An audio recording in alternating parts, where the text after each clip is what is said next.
Quand les nouvelles s'affolent, Métropole fait le point.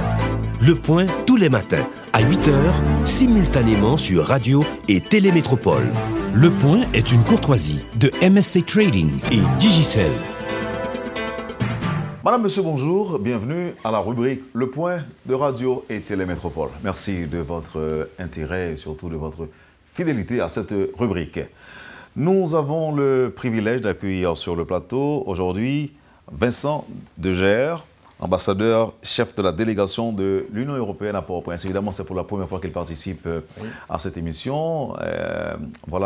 Bientôt 8 mois depuis qu'il est en Haïti. En tout cas, c'est à l'occasion de la Semaine de l'Europe qu'on l'accueille sur le plateau. Monsieur Degère, bonjour. Merci d'accepter d'être avec nous à Métropole ce matin. Merci beaucoup. Je suis très heureux d'être là aujourd'hui sur Radio et Télémétropole, que je regarde de temps en temps, comme je vous l'ai dit tout à l'heure. Et bonjour à tous les auditeurs et à tous les spectateurs aujourd'hui. C'est un plaisir de vous avoir aujourd'hui. Alors, comme je viens de le dire, c'est dans le contexte de la Semaine de l'Europe que je vous reçois aujourd'hui. Évidemment, on va pouvoir parler d'Haïti, de la coopération, des élections, surtout avec cette déclaration qu'on a diffusée ce matin sur Métropole, déclaration que vous avez faite hier. Mais d'abord, pour la Semaine de l'Europe, qu'est-ce que cela veut dire, qu'est-ce que cela représente pour les Européens en Haïti aujourd'hui? Qu'est-ce que vous faites pour marquer cette semaine?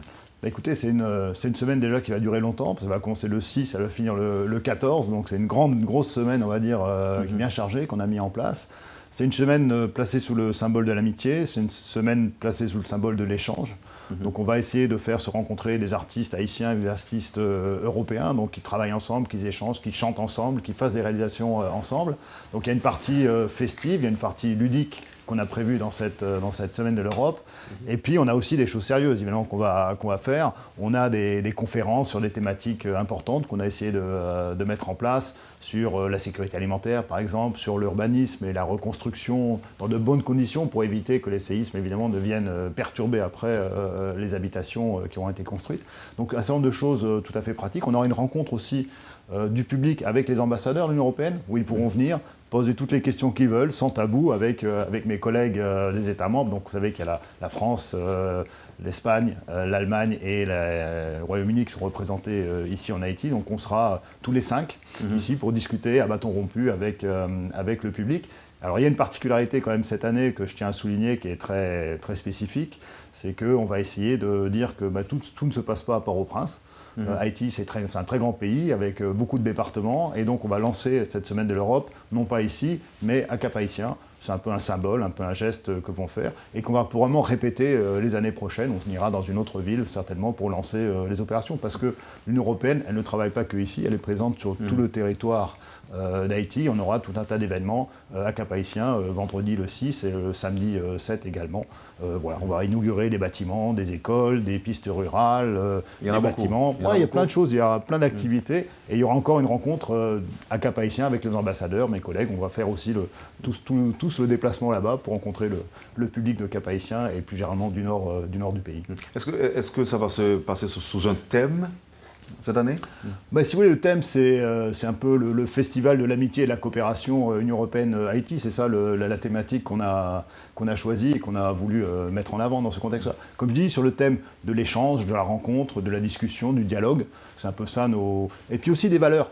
Alors aujourd'hui, c'est une journée un peu spéciale, je crois, pour toute la presse. Oui. C'est la liberté de la presse, la liberté d'expression qui est à l'honneur aujourd'hui. Et ça aussi, dans notre Semaine de l'Europe, on veut aussi mettre en avant les valeurs qui sont un peu des valeurs d'inspiration européenne, berceau des droits de l'homme, si on veut, quelque part dans le processus, mais aussi pour dire que l'Union européenne est un acteur très, très actif sur toute la question des droits de l'homme, sur la peine de mort, l'abolition de la peine de mort dans le monde. C'est quelque chose que l'Union européenne défend avec force, si vous voulez, dans tous les forums, Nations Unies et ailleurs. Donc c'est de se retrouver sur ces thématiques de valeurs essentielles. Et on a, avec les jeunes, avec les lycéens, on a organisé un concours de plaidoirie, justement, sur la question des droits de l'homme. Alors j'espère que certains choisiront la liberté de la presse, la liberté d'expression, parce que sans liberté de la presse, il n'y a pas de démocratie, on le sait. Donc, et malheureusement, je dirais qu'aujourd'hui, on voit que dans beaucoup de régions du monde, heureusement pas en Haïti, ni en Europe en général, mais on voit que dans beaucoup d'autres pays du monde, il y a des contraintes sur la presse qui sont mises, il y a des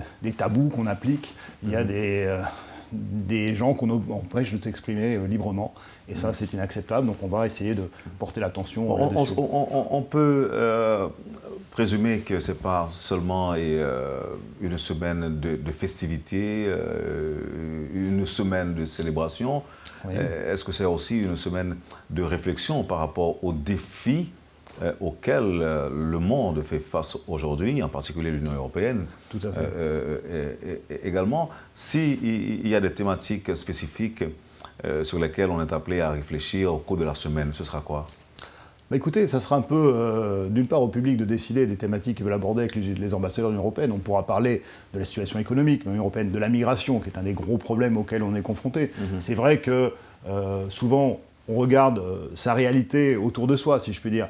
C'est ce que font les Européens aussi aujourd'hui, qui sont très préoccupés par le problème de migration. Accueillir 1 million de réfugiés comme ça, c'est pas facile. Ça pose des tas de contraintes, ça pose des chambardements quelque part sociopolitiques également dans l'Union européenne. On a le défi très prochainement d'un référendum dans un de nos États membres, le Royaume-Uni, avec la fameuse option du Brexit. Donc il y a tout un tas de questions qui viennent sur le devant de l'actualité. Il y a aussi la guerre. Il y a aussi la guerre à nos frontières. Juste avant la guerre. Juste avant. Et la guerre, puisqu'on parle de défis aujourd'hui, si l'on prend par exemple l'exemple du phénomène migratoire aujourd'hui, et qui est très critique en Europe, est-ce que ça ne va pas vous porter au niveau de l'Union à négliger d'autres pays avec lesquels vous aviez une coopération intense, je dirais? Est-ce que ce n'est pas une préoccupation majeure pour l'Union européenne aujourd'hui, la question de la migration? La question de la migration est une préoccupation majeure. Ça ne veut pas dire qu'on va se détourner, au contraire. Je veux dire qu'on va renforcer notre travail avec les pays d'origine de cette migration, et on sait que beaucoup de pays, par exemple d'Afrique saharienne, sont des pays d'origine de cette migration. Il y a des pays de transit, comme la Libye, le Maroc, d'autres pays effectivement où cette migration transite. Donc il faut rentrer dans une action encore plus forte, je crois, de partenariat avec ces pays-là pour trouver des solutions au développement et trouver, je dirais, la contre-argumentation pour faire en sorte que ces populations ne voient pas leur avenir ailleurs, mais voient leur avenir chez eux, avant tout. Donc il faut travailler mieux sur les problématiques de développement et assurer mieux un environnement stable et de vie pour ces populations. Ensuite, il y a la question de la guerre, quand même, que j'évoquais tout à l'heure, parce qu'il y a quand même des territoires qui sont en guerre. La Syrie, aujourd'hui, c'est le gros bataillon, si on veut, des réfugiés que l'on constate aujourd'hui. Il y a la Libye également, qui est une zone de trouble à l'heure actuelle. Donc, c'est toutes des problématiques sur lesquelles l'Union européenne doit agir, doit avoir une politique étrangère beaucoup plus forte, beaucoup plus engagée. C'est ce qu'on essaye de mettre en place. On a toujours dit que l'Union européenne, c'est une force économique essentielle, mais un nain politique. Aujourd'hui, il faut changer la donne. Je crois qu'effectivement, l'Union européenne doit s'exprimer sur la scène internationale, elle doit agir en termes de politique étrangère de manière beaucoup plus forte et plus virulente. C'est ce qu'elle a fait. Moi, je me suis occupé pendant un certain nombre d'années des relations avec la Russie, par exemple. Il y a encore 2 ans, c'était mon sujet favori, si je puis dire, quand j'étais à Bruxelles à ce moment-là. Et c'est l'époque de la guerre de Crimée, de l'invasion d'une partie de l'Ukraine et de l'application par l'Union européenne de sanctions à l'égard de la Russie. Donc voilà. Donc, pour dire qu'il y a des choses, il y a des gros problèmes auxquels on est confronté. C'est ça. Il y a la migration, il y a la guerre, mais il y a aussi le terrorisme. Tout à fait. Avec ce qui s'est passé récemment en France notamment et en Belgique. Ce qui pose des questions sur nos sociétés, sur le développement de nos sociétés, parce que c'est pas seulement un phénomène qui vient d'ailleurs, c'est aussi un phénomène qui vient de chez nous, parce que malheureusement, beaucoup de ces terroristes sont des gens qui sont nés chez nous, qui sont de nationalité française ou belge ou autre, et c'est compliqué. Ça pose interrogation sur quel mode de société on développe, quelles sont les valeurs que l'on affirme, et comment est-ce qu'on assure effectivement une bonne cohésion sociale en interne chez nous également. L'Union européenne n'est jamais perçue comme étant le soldat du monde, comme on perçoit par exemple les États-Unis, mais avec cette donne-là qu'on a, est-ce que à l'avenir, ça peut porter par exemple les États à avoir une autre politique? Vous savez qu'on a toujours, à l'origine, voulu créer une Europe de la défense, mais ça n'a pas réussi, c'était un échec de ce côté-là. Donc c'était un peu, dans les années 50, c'était un des projets qu'on avait. Mais je crois que l'Union européenne a d'autres armes, si je puis dire. Ces armes, c'est justement ses valeurs propres. Je crois qu'il faut se repositionner sur les valeurs. C'est la capacité de dialogue et de négociation. On peut faire beaucoup de choses. Moi, j'ai travaillé en Serbie. Effectivement, on a mis en place un dialogue entre la Serbie et le Kosovo, par exemple, qui étaient des territoires conflictuels dans ce sens-là. Donc on a d'autres outils que les armes, entre guillemets, pour travailler, pour faire pression et pour obtenir des résultats. Et je crois qu'on doit mieux utiliser ces outils. Aujourd'hui, en fait, on met l'emphase sur les valeurs, les valeurs que préconise l'Union européenne. Oui. Alors, est-ce qu'il y a parmi ces valeurs évoquées au cours de l'interview qui seront donc considérées comme étant la toile de fond de cette célébration? Bah écoutez, la valeur, c'est la valeur de l'amitié et du dialogue. Hein. Je crois que c'est ça un peu le symbole. Là, par exemple, je prends un exemple très ludique, si on veut, mais on va faire chanter ensemble Stevie Maï, qui est une chanteuse guadeloupéenne, française, qui sera là, et qui va chanter avec James Germain. C'est la figure que je regarde là.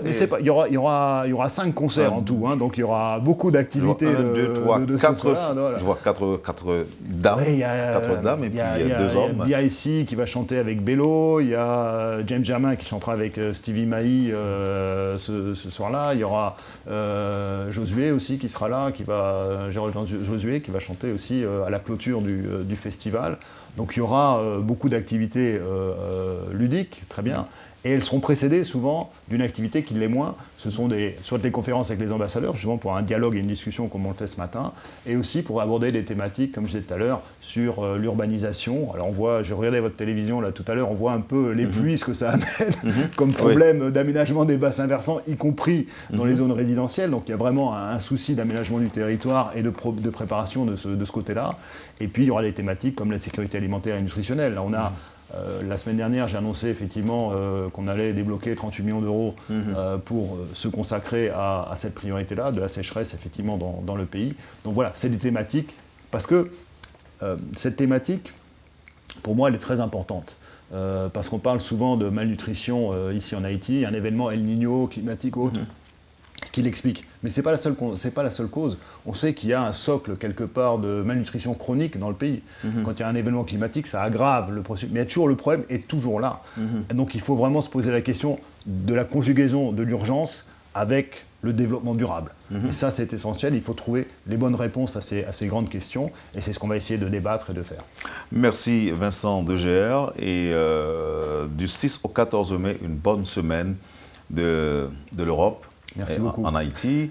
Mais vous n'allez pas partir, on va revenir pour parler des élections. Très bien. La position de l'Union par rapport aux élections, par rapport à la Commission et la coopération, et sécurité alimentaire également, autant de points qu'on aura à... Avec grand plaisir. Oui, mais ce sera après la pause. Très bien. Poursuivez, madame, monsieur, la rubrique Le Point de Radio et Télémétropole. Vincent Degr, ambassadeur, chef de la délégation de l'Union européenne à Port-au-Prince, est notre invité ce matin. Merci de votre intérêt. Ne quittez pas, on vous revient tout de suite après la pause. Le Point est une courtoisie de MSC Trading et Digicel. Merci, madame, monsieur, de votre intérêt et de votre patience. Pour suivre la rubrique Le Point de Radio et Télémétropole, l'ambassadeur Vincent Degr est avec nous ce matin à l'occasion de la semaine de l'Europe. Juste avant de parler d'Haïti, des préoccupations qu'on peut avoir, est-ce que l'Union européenne est préoccupée par ce qui se passe, par exemple, en France et même dans la Caraïbe? Là, je parle de l'islam, par exemple. Écoutez, si c'est la religion, chacun fait ses choix de religion, ça c'est pas le problème. Je crois que la question que vous vouliez poser, c'était au niveau de l'islamisme radical, on va dire, des terrorismes, du terrorisme qui existent. Dont on a déjà parlé pendant la première partie de l'émission. Oui, tout à fait, mais c'est vrai que ce qu'on n'a pas évoqué, c'est que beaucoup des bataillons qui vont aujourd'hui renforcer l'armée islamiste de Daesh viennent souvent de nos territoires, viennent souvent de Belgique, de France, d'autres pays de l'Union européenne. Or, aujourd'hui, on voit qu'avec les attentats terroristes, il y a un tassement très clair de cette tendance. Il y a aussi une réaction de la part des autorités qui contrôlent mieux, si je puis dire, les réseaux sociaux, qui recrutaient un petit peu... Donc là, vous avez des inquiétudes par rapport à de nouvelles orientations? Et alors, oui, je crois que justement, Daesh cherche à diversifier, je puis dire, ses sources d'approvisionnement en effectifs pour son armée. Et je crois que je recevais hier un message du siège de chez nous qui disait qu'il fallait bien observer aussi, même dans la zone Caraïbe, il semblerait qu'il y ait effectivement des actions de recrutement qui puissent être organisées dans ce contexte-là. Donc il faut une vigilance de tous. Donc c'est important, justement, on parlait tout à l'heure de la coopération et de l'amitié Union européenne-Haïti. C'est bien sûr sur la coopération, sur d'autres thèmes, mais aussi sur les thématiques politiques très importantes qui sont dans l'intérêt d'Haïti et dans l'intérêt de l'Union européenne. Merci. Parlons d'Haïti, justement. Maintenant, les élections. Et Et une commission a été créée, les élections, bon, en tout cas, pas encore de date, mais il y a un CEP qui est formé. Oui. Et quand on parle de CEP, on voit l'organisation prochaine des élections, même pas encore de calendrier. Ouais. L'Union européenne, autant que je me rappelle, c'est toujours impliquée dans l'organisation des élections en Haïti. On contribue à hauteur de plusieurs millions. 5 millions. C'est des 5 millions cette fois-ci. 5 millions, oui. Ces 5 millions-là sont déjà épuisés, dépensés? Ils ont été versés dans le pot commun, si vous voulez, qui est géré effectivement et mis à disposition du gouvernement haïtien pour l'organisation des élections. Combien on s'apprête à donner, encore une fois? Ah, ça, c'est une question. Il faut d'abord voir qu'est-ce qu'il y aura comme élection et quand. Je crois qu'il faut prendre les problèmes les uns devant les autres. Mais c'est vrai que c'est un coût qui est très important, voire quelque part, par certains, considéré un peu comme exorbitant à l'heure actuelle déjà. Et on va rajouter, si je puis dire, encore des sommes. Un petit quelque chose. Un petit, j'espère. Partagez avec nous vos préoccupations par rapport au processus électoral, si vous en avez évidemment. Bah écoutez, moi je voulais une réaction par rapport à notre métier, si vous voulez. Notre métier, c'est d'être ambassadeur ici et d'observer ce qui se passe en Haïti parce que nos capitales, Bruxelles, Paris, Londres, Berlin, Prague, Zagreb, d'autres me demandent qu'est-ce qui se passe en Haïti. Donc mon travail, c'est d'être les yeux, un peu les oreilles de l'Union européenne ici en Haïti et d'expliquer qu'est-ce qui se passe, comment les choses se développent. Qu'est-ce que vous leur dites? C'est compliqué. Ah bon? C'est franchement assez compliqué. Oui, parce que, je vais faire un exemple. Ça fait déjà 9 mois qu'on est dans le processus électoral. Un processus électoral de 9 mois, c'est quand même relativement long, on va dire. Surtout qu'on a eu un premier tour le 25 octobre et on ne sait toujours pas quand est-ce qu'il y aura un deuxième tour de ce processus. Ensuite, on a quand même eu un CEP qui était celui de M. Opon, on a un deuxième CEP au jour d'aujourd'hui de M. Berlanger, on a eu une commission d'évaluation indépendante qui s'est réunie en décembre, on a maintenant une deuxième commission de vérification qui vient d'être mise en place récemment. On avait une date pour le deuxième tour qui était le 27 décembre, on en a une autre le 17 janvier, une troisième le 24 janvier. Après, on a un accord de sortie de crise avec une date du 24 avril. Et aujourd'hui, on n'a plus de date. Je veux dire, on n'a pas de calendrier. Donc, on est vraiment dans l'incertitude, dans l'inconnu. Et un peu comme les investisseurs qu'on discutait tout à l'heure, nous n'aimons pas l'inconnu, ne pas savoir où on va. Non pas seulement pour des raisons politiques, c'est vrai que c'est des raisons politiques importantes de voir où va le pays et comment le pays s'oriente, vers quelle est sa destination, mais aussi sur le plan pratique. Parce que nous, on travaille avec les administrations, j'ai des programmes d'aide, de développement, de construction de bâtiments, de routes, etc. Et j'ai des administrations qui sont toujours en transition, si je puis dire, qui ne savent pas qui demain sera leur ministre, qui va les diriger, qui va les orienter, etc. Et donc il y a du flottement, et surtout on ne peut pas prévoir ce qui va se passer à moyen et long terme. Or, au jour d'aujourd'hui, il faut quand même, sur la programmation d'actions importantes en matière d'infrastructure, de sécurité alimentaire, dont on évoquait tout à l'heure, en matière d'éducation, il faut quand même qu'on ait une idée stratégique où on va et comment est-ce qu'on y va à 3 à 5 ans. Et aujourd'hui, on a du mal à avoir ce débat, cette discussion, parce que moi, je rencontre tous les ministres du gouvernement aujourd'hui, ils me disent, écoutez, moi, je ne sais pas, je suis là pour 4 mois, 5 mois, 6 mois, je ne sais pas vraiment. Donc voilà, mon horizon politique temporel, c'est ça. Et alors, nous, ça nous pose évidemment des problèmes pratiques. Alors, je dis ça, bien sûr, il faut que les élections soient démocratiques, transparentes, libres, et qu'elles désignent les dirigeants choisis par le peuple. Mais il faut absolument qu'à un moment donné, on ait une sortie, si je puis dire, claire, convaincante de cette situation d'incertitude dans laquelle on est plongé depuis plusieurs mois. Et en plus, cette incertitude a un autre effet très négatif. La gourde est tombée de 33%, l'inflation est à presque 15% au jour d'aujourd'hui. Et il est clair qu'il y a une corrélation entre instabilité politique d'un côté et insécurité économique et financière de l'autre. Donc plus ce temps va se prolonger, plus je crains de voir la situation se détériorer. Vous avez des attentes par rapport à la commission qui vient d'être installée, c'était la semaine dernière? Écoutez, on a discuté de ça avec les autorités, on avait notre point de vue sur l'utilité ou pas de la commission. Encore une fois, personne ne craint une vérification, on a peur d'une vérification, je vous dis ça parfois dans la presse, c'est pas ça la question, c'est la commission, est-ce qu'elle va réaliser un consensus? Est-ce qu'elle va réussir à donner un diagnostic qui va permettre au pays d'avancer vers une direction qui soit une direction consensuelle où toutes les parties vont se retrouver dans une solution à cette crise.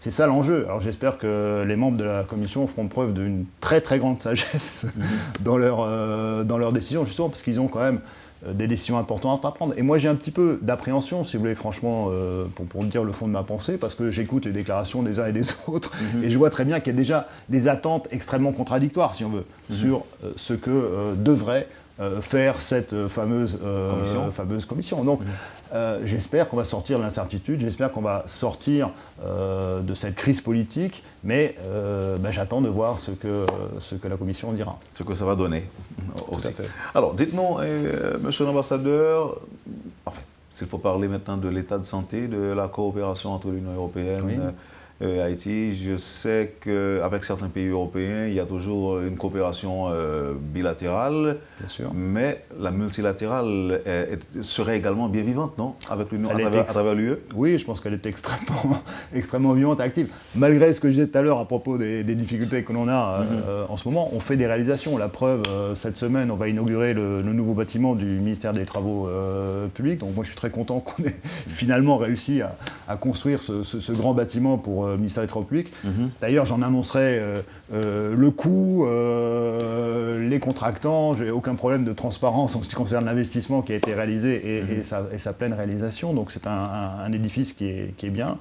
Ma grande priorité, c'est aussi au niveau infrastructure, c'est de travailler sur la RN3 parce que je trouve incroyable qu'on n'arrive pas à joindre Cap-Haïtien et Port-au-Prince. Donc ça fait partie de nos priorités à long terme que l'on a. Alors on a eu beaucoup de retard. J'essaie de régler les problèmes les uns après les autres et de relancer un peu la machine de ce côté-là. Et puis, bon, il y a le défi de l'éducation. Donc, on est prêt à travailler avec le ministère de l'Éducation. Je vais rencontrer d'ailleurs cet après-midi le ministère de l'Éducation. Et ce matin, je verrai aussi l'OMRH pour parler de la réforme de l'administration publique. Donc, on va travailler toutes ces matières parce qu'on a une grosse aide budgétaire de l'Union européenne, 100 millions d'euros, qu'on a investi sur la réforme de l'État. Donc, il faut effectivement non seulement qu'on mette en place des stratégies, qu'on ait des changements législatifs, mais surtout qu'on passe à la phase de réalisation et d'application effective. Donc on va discuter de tout ça avec les collègues ministres et leurs équipes là prochainement, cet après-midi et demain. Et donc voilà, une coopération riche. Il y a la sécurité alimentaire et nutritionnelle. Bon, ça fait partie des priorités essentielles parce que la faim, c'est quand même pas acceptable au jour d'aujourd'hui. Donc il faut trouver des solutions pratiques, pragmatiques, à la fois de l'urgence, mais aussi durables dans le long terme. Il ne faut pas que l'urgence contredise le durable et vice-versa. Si je peux dire. Il faut qu'on alimente les deux et c'est l'effort qu'on va essayer de faire. Est-ce que le financement se fait à partir des ONG ou en participation avec l'État? Écoutez, il y a des groupes sectoriels selon les problématiques qui existent. Si on prend la sécurité alimentaire, on travaille beaucoup avec la CNSA. La CNSA, qui est cet organisme de coordination qui coordonne les trois ministères impliqués dans la sécurité alimentaire. Donc avec eux, on travaille très fort. On travaille évidemment avec les collègues des Nations Unies, des organisations des Nations Unies, que ce soit la FAO ou le Programme alimentaire mondial, parce qu'eux ont les outils, les méthodes pour effectivement acheminer la nourriture ou alors les coupons, parce qu'on travaille beaucoup sur base de coupons d'achat pour les populations les plus vulnérables, pour qu'elles puissent acheter localement, acheter les produits locaux aussi, pour pousser l'agriculture locale à se développer. Donc on met en place tous ces outils avec ces partenaires. Sur la nutrition, on travaille traditionnellement avec le ministère concerné et aussi leur déclinaison départementale. Parce que c'est clair qu'il faut être au plus près des populations pour être efficace. Et l'UNICEF également est un partenaire traditionnel. Et ensuite, on a des différentes ONG qui sont sur le terrain, qui travaillent aussi dans cet esprit. Mais toujours, je voudrais dire, nous, ce qui nous importe, c'est d'avoir une politique nationale qui soit définie au niveau des ministères, et ensuite que l'on puisse décliner avec les ministères et leurs départements locaux sur place, sur les différents départements. Donc on dira en résumé que l'aide est directe aussi. L'aide est directe aussi parce qu'on travaille beaucoup sur la capacité interne des ministères, donc renforcement de la capacité d'analyse, par exemple, des ministères, capacité statistique, capacité d'observer les choses, capacité d'anticiper aussi. Parce qu'un certain nombre de problèmes, ils sont là parce qu'on ne les a pas anticipés. Les nappes phréatiques, la surveillance des nappes phréatiques, ce genre de choses, pour voir est-ce qu'il y a des diminutions ou pas, pour anticiper un problème et réagir plus tôt, de manière à ne pas être dans l'urgence, mais avoir anticipé un peu en avance les risques qu'on aura constatés. Qu'est-ce que vous direz à ceux qui pensent que l'aide, quand elle transite, quand elle passe par les ONG, affaiblit l'État? Non, nous, on essaie de travailler sur les deux niveaux. Je parlais de la réforme de l'État tout à l'heure, on injecte 100 millions dans la réforme de l'État, c'est directement avec les administrations nationales pour qu'elles soient mieux équipées, plus performantes et qu'elles aboutissent à des résultats. Maintenant, sur la phase de mise en œuvre, ça dépend. On va travailler avec les acteurs de terrain qui sont les plus pertinents, les plus rapides dans l'intervention. Ça va être éventuellement les acteurs étatiques, si c'est eux qui ont la capacité de réalisation. Le CNE, par exemple, pour les infrastructures, c'est un partenaire avec qui on travaille de manière récurrente et régulière. Par contre, sur la distribution parfois d'aide alimentaire, on va travailler peut-être avec certaines ONG qui sont plus actives dans certains départements. Parce qu'on sait très bien que les départements chroniquement en problème, c'est en matière de malnutrition, c'est le nord-est, c'est le nord-ouest aussi, parce que et l'Artibonite, qui sont les grands domaines affectés, et ça va être le sud-est du pays. Donc là, on a effectivement des partenaires avec qui on travaille très régulièrement, et on essaye aussi de travailler dans la durée. Donc pas juste sur 2 ou 3 ans, mais sur une plus longue période, de manière à avoir des changements structurels qui se mettent en place. Et quel est le rôle de l'ordonnateur national dans ce cas-là? Fondamental. Je suis très heureux d'avoir un partenaire fiable et reconnu, qui est un ancien ministre, mais qui est très investi dans son domaine. Et c'est lui qui reçoit en général les fonds de l'Union européenne, et c'est lui qui ensuite lance les appels d'offres, les appels à propositions, et qui va faire la sélection éventuellement des projets, des partenaires pour la mise en œuvre des actions qu'on aura décidées ensemble. Voilà, donc on a un partenariat très fort, très étroit, on se téléphone pratiquement tous les jours pour régler un certain nombre de problèmes. Donc vraiment, et nos équipes, je dirais, collaborent quotidiennement en permanence sur ces questions. On peut dire que... Ou encore, est-ce que vous pouvez nous parler de votre degré de satisfaction moi, je suis de la coopération? Je suis un éternel ambitieux et optimiste, et quelque part forcément un petit peu insatisfait, parce que je dois toujours faire plus que ce qu'on a au plus vite. Alors mes équipes me disent qu'il ne faut toujours pas aller trop vite, donc je dis on va prendre le temps un peu de bien réaliser les choses, mais aussi il y a des éléments qui sont perturbants pour nous aussi, pour tout le monde, je pense. J'ai rencontré le ministère de l'Agriculture l'autre jour. C'est vrai qu'il y a 40 ans, Haïti subvenait à 80% de ses besoins alimentaires. Aujourd'hui, c'est tombé à 50%. Donc c'est vrai qu'il y a des problèmes, il ne faut pas se voiler la face non plus. C'est vrai que sur les indices statistiques en termes de pauvreté aussi, ou de corruption, ou d'autres problèmes, on voit qu'Haïti souvent est au bas de l'échelle, et donc il y a beaucoup de progression à faire pour décoller de cette situation. Donc il y a des enjeux difficiles, compliqués. Il faut essayer de trouver les bonnes réponses, les bonnes formules pour aller de l'avant. Mais vous êtes quand même satisfait apparemment. Si je suis? Vous êtes quand même satisfait? Satisfait, oui, je suis satisfait de la bonne collaboration qu'on a sur un certain nombre d'actions. Je suis insatisfait parce que je voudrais qu'on soit beaucoup plus loin et plus vite sur ces différents éléments. Comment vous prévoyez Haïti dans 5 ans, avec l'aide de l'Union européenne par exemple? Écoutez, ça dépendra d'une chose essentielle pour moi. Ça va dépendre de ce qu'on appelle l'appropriation, mais plus généralement, ça va dépendre de la conviction qu'auront les autorités haïtiennes elles-mêmes et les citoyens haïtiens plus généralement de l'importance des réformes qu'on est en train de mettre en place et d'essayer de faire avancer. S'il y a une appropriation de la réforme, si on considère que la réforme est bonne, qu'elle va dans la bonne direction et qu'on veut la mettre en œuvre, très bien. Sinon, moi, je vais continuer à prêcher sur des réformes, sur des choses, et ça sera une bonne prêche, mais je sais pas. Mais en tout cas, ça sera une prêche, mais il n'y aura pas forcément d'impact sur le terrain. Merci infiniment, Vincent Degers. C'est un plaisir de vous avoir. Encore une fois, bonne semaine de l'Europe. Merci. Et venez nombreux participer à cette semaine avec nous. Il y aura beaucoup d'actions et beaucoup de festivités. Et donc, en plus, c'est gratuit. Donc, profitez-en. Venez à Port-au-Prince et à Cap-Haïtien. Donc, vous avez en tête les espaces réservés pour les différentes manifestations? Ça sera beaucoup centré sur l'Institut français qui nous accueille. Je le remercie d'ailleurs de ça. Il y en a beaucoup d'autres partenaires qui sont tous listés. Je ne peux pas tous les nommer aujourd'hui, mais ça a été un travail collectif aussi, ça qui est important, parce que l'Europe, elle est présente à travers différentes organisations, différents organismes, ici, différentes entreprises, et je crois que tout le monde s'est investi dans ce projet. Merci encore une fois et bonne fête. Merci à vous. Vous avez suivi, madame, monsieur, la rubrique Le Point de Radio et Télé Métropole. L'ambassadeur Vincent Degers de l'Union européenne était notre invité ce matin, justement à l'occasion de la Semaine de l'Europe. Merci de nous avoir accueillis chez vous. Passez une excellente journée avec nous et à demain. Merci. Merci à vous. Quand les nouvelles s'affolent, Métropole fait le point. Le point tous les matins à 8h, simultanément sur Radio et Télé Métropole. Le point est une courtoisie de MSC Trading et Digicel.